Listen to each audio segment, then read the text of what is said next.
igihugu c'Uburundi kiri mu bihe by'ubutunzi bigoye cyane bigoye. Iyo FM ivuze ico kivuze mu butunzi ngo 3% mu inshuro 3% hanyuma iyo FM nyene niyo yerekanye ko Burundi ari cyo gihugu ca mbere gikenye ku isi gifise amadolari ku munyagihugu umwimbu w'amadolari ku munyagihugu uri munsi y'amadolari 300 ko n'ubukene budasanzwe.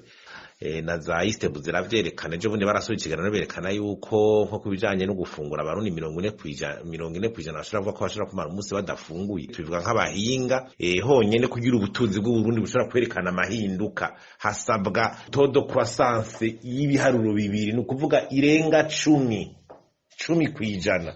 Iyo niyo yifujwe imbere yuko itigeze iboneka. Ubu rero igihugu kiba cari casubiye inyuma mu by'ubutunzi ho kibango todo croissance ya 3 kwijana. Iyo ntaco yoboneka ntaco yobibonekesheje kuravye n'ingene abantu biyongera. Todo croissance y'abanyagihugu yo ningo ingana gute se hafi 3 kwijana. Gusa iyo si croissance yovuga ku gihugu canyuma gikenye.